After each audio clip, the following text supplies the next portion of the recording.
In this video, we're going to break down your backside 360 to see how you can get a better takeoff. Because in the air, you're looking good, you're looking nice and steezy, getting that good grab, your head positioning, all under the shoulder. Everything's looking really solid here, finishing with counter rotation. It's really only this drift off the takeoff that's limiting your pop and is going to limit you when you try to do bigger tricks in the future.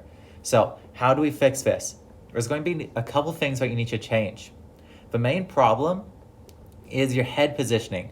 You're going and having your head spotted sort of towards the center of a jump, even though you're trying to take off to the left. What this is doing is it's making it so as you go and travel up the jump, in order to keep your spot at that point, your upper body's need to lean forward. And that's why you're getting such an over-exaggerated lean here, is because of where you're placing your spot. So your spot's right there, and as you go and get closer to it, the only way you can keep your spot over at that point is by having your upper body lean forward.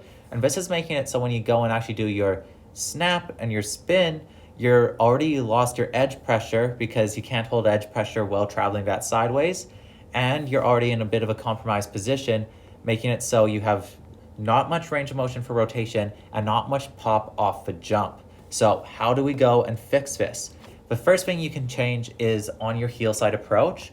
Right now, when you're taking your heel side approach, you're not having much bend in your legs. Adding a little bit more bend in your legs will help you go and get onto your toe edge line without going and having as much of a drastic shift from heel edge to toe edge. It just makes it so it's a little bit easier, it's a little more subtle, and it gives you a bit more control. It's also going to make it so you extend this little flat motion pointed towards the side.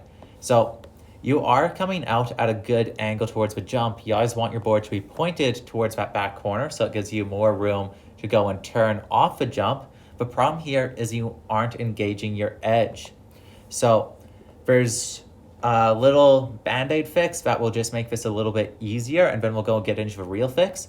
What you can do to make this easier is just delay your setup carve. Instead of getting flat base here, get flat base closer to the spoon of the jump. So see on the right how I'm flat base right as it's going up? You're going flat base quite a bit before this point, like a whole board length. So if you delay your setup carve by a board length, you'll have one less board length of needing to hold a straight edge pressure, and it'll be a little bit easier to not go and drift off. So you'd be taking off at like this point right here instead of this point over here, what's much better form. So that's the blanket fix, but I'll just make it a little bit easier, and I would highly recommend doing it. But to go and get this takeoff to a solid point where you can start going and getting more playful with getting on your toe edge, doing it sooner, and just being more powerful, you're going to need to go and engage your toe edge. And the best way to do this is through engaging your hips.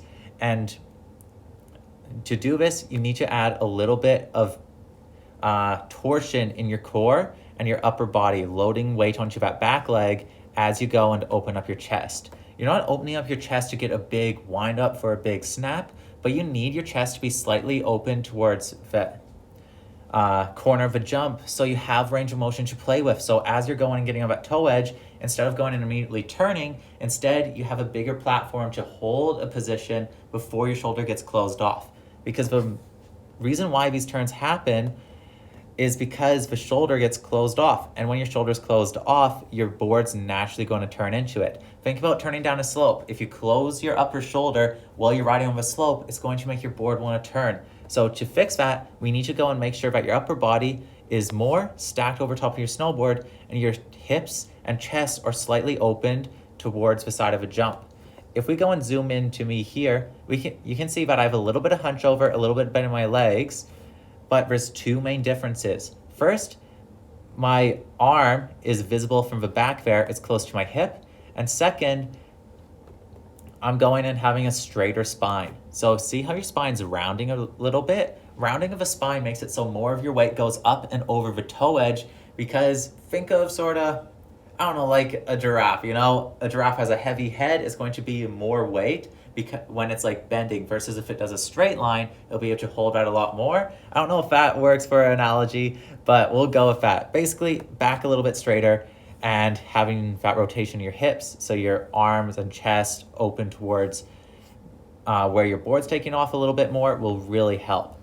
And then the last thing is going to be just going back to that head positioning. Start off with success. So later setup carve, and then keep your head spot, instead of being at the center of a jump, closer to where you're taking off. I doubt it's going to be exactly where you're taking off. You can see that I'm still having my head relatively close to the center, but just the difference of having your spot here versus here can be a massive different game changer, because look at how that goes and affects your upper body positioning. So you're spotting all the way over here, where if you're spotting at this point, you would only need to have your upper body around here. Would make it so it's way easier to stay tall, straighten the spine, and keep that rotation.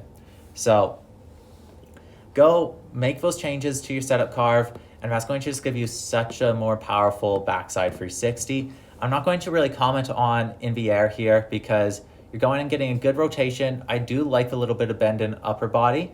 Again, I'd like it more if it wasn't through rounding and it was more through a little bit taller and stronger of a core, but it does help. You can see I keep my upper body a little bit leaned forward on backside 360s because it just makes it easy to bring up the legs and control the rotation. So that's all good. Your grabs at a good timing, your spots at a good timing, and you're using counter rotation. But once you go and get that cleaner takeoff, more straight, more edge pressure, and holding that clean line off with that taller body, you'll get more power and you won't need to use counter rotation nearly as much, allowing you to move on to bigger spins with relative ease. So make these changes, let me know how it goes, and let me know if you need any more feedback to help you take your backside 360s to a next level.